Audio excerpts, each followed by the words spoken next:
అతిథిని సేవించాడు ఈశ్వర రూపంగా.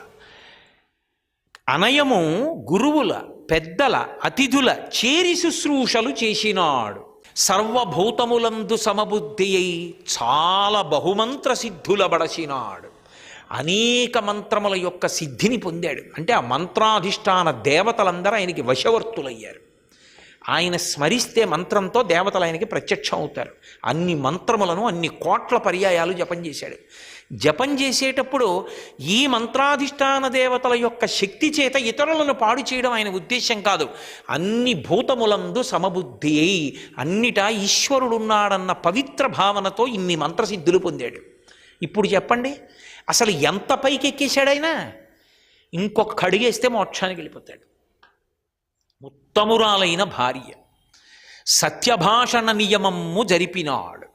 ఆయన ఒక నియమం పెట్టుకున్నాడు, సత్యము తప్ప నేను ఇతరము మాట్లాడను. కాబట్టి జీవితంలో అసత్యం పలకలేదు, ఎప్పుడూ సత్యం పలుకుతాడు.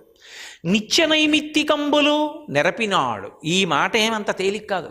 నిత్య నైమిత్తికంబులు అన్న మాటకు అర్థం ఏమిటంటే నిత్యకర్మ అని ఒకటి ఉంటుంది. అది ఎట్టి పరిస్థితుల్లో ఆపడానికి వీల్లేదు. ఆఖరికి ఇక తనంత తాను లేచి ఆ నిత్యకర్మ చెయ్యలేకపోతే దాన్ని వాడు శరీరంతో ఉన్నాడు కాబట్టి, చచ్చిపోలేదు కాబట్టి చేయడానికి కొడుకు ఉండాలి. అందుకు కొడుకు ఉండాలని అడుగుతారు.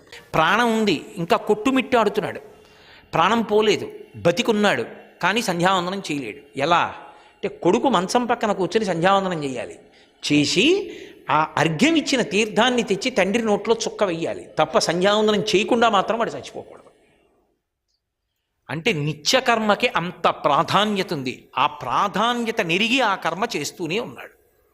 నైమిత్తికం అంటే ఒక్కొక్క తిథి ఉంటుంది, ఆ తిథిని అలాగే చెయ్యాలి. ఏదో శ్రీరామనవమి వచ్చిందనుకోండి, శ్రీరామనవమి నాడు మొకటధారణ సర్గ పారాయణ చెయ్యాలి, పూర్ణోపవాసం. ఆ రోజున దేవాలయానికి వెళ్ళి రామాయణంలో మొకటధారణ సర్గ చెప్పి, సంస్కృతం వచ్చినవాడైతే రామాయణం చదువుకున్నవాడైతే సర్గ చెప్పాలి. చెప్పి పల్లకీలో రామచంద్ర ప్రభువుని తీసుకుని దేవాలయం చుట్టూ ఊరిరిగింపు చేసి మరునాడు పారణ చేయాలి దర్శనం చేసి. ఒక్కొక్క తిథి ఎలా చెయ్యాలో శాస్త్రాలు చెప్పి, ఒక్కొక్క నైమిత్తికానికి ఒక్కొక్క లక్షణం ఉంటుంది. నిత్య నైమిత్తికంబులు నెరపినాడు. ఏ తిథి ఎలా చెయ్యాలని చెప్పారో అలాగే చేసేవాడు తప్ప నైమిత్తిక తిథి అయినా కూడా అది అలా చేయకుండా ఉండడం అలా ఇప్పుడు ఆయన చేయలేదు, అలాగే చేశాడు. ఇప్పుడు నాకు చెప్పండి, అసలు అజామీయుడు లాంటి వ్యక్తి ఎక్కడైనా కనపడతాడా? ఎంతటి మహానుభావుడు అజామీయుడు, ఎంతటి శక్తి సంపన్నుడు, ఎంతటి అనుష్ఠాన తత్పరుడు. అటువంటి వాడు నిత్య నైమిత్తికంబులు నెరపినాడు. దండి లోభాది గుణములు దరసినాడు. లోకంలో సహజంగా వస్తుంది లోభగుణం అనేటటువంటి, ఇది మనం దాచేసుకుందామనేటటువంటి గుణం. కానీ మనం దాచుకుంటే మనతో రాదు.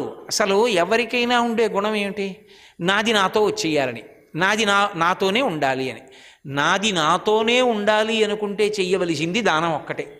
ఎందుకంటే ఇక్కడ నేను ఎంత సంపాదించి పెట్టినా శరీరం వదిలిపెట్టిన తర్వాత నాతో వచ్చేది ఉండదు.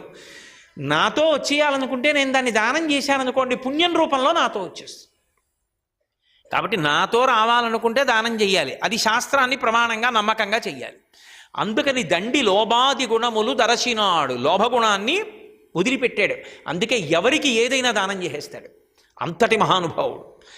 అటువంటి వాడు దండి లోభాది గుణములు దరసినాడు. మంచి గుణములు తన యందు అరసినాడు. లోకంలో ఏవి మంచి గుణములు అని మనం చెప్తామో అవన్నీ అజామీయుని యందు ఉన్నాయి. ఇంత మంచివాడు. జారిపోవడం అన్న మాటకు అర్థం ఏమిటి? ఏం జరిగితే జారిపోతుందన్న నడకూడదు. కాలు జారిపోవడం జారిపోవడం. బాగా పైకెక్కినవాడు జారిపోతే నడుము విరిగిపోతుంది, కిందనున్నవాడు జారిపోతే వేలుకి దెబ్బ తగులుతుంది, అంతే. ఎవడు బాగా పైకెక్కాడో వాడికే ప్రమాదం జారిపోయినప్పుడు. జారిపోవడం అనేటటువంటి దాని విషయంలో కించిత్ అజాగ్రత్త ఉన్నా సరే పతనము మాత్రము ఎంత కిందకి పడిపోవాలో అంత కిందకి పడిపోతాడు. అందుకే సాష్టాంగ నమస్కారము ప్రణిపాతము అని ఉంటాయి. అవి నేల మీద పడి చేస్తారు. ఎందుకు చేస్తారంటే ఇంకా ఎంత కింద పడిపోవచ్చో అంత కిందనే పడిపోయాను, పడకుండా నించున్నవారు మీరు నన్ను ఉద్ధరించండి, పైకి లేపండి అంటే, నాకు ఇంతమంది కాళ్ళ మీద పడి నమస్కారాలు పెట్టారని పొంగిపోకూడదు. వాళ్ళు ఎత్తవలసిన కర్తవ్యం నీ మీద ఉందని గుర్తుపెట్టుకుని బెగ్గబెట్టుకోవాలి. సర్వం శ్రీ ఉమామహేశ్వర పరబ్రహ్మార్పణమస్తు. స్వస్తి.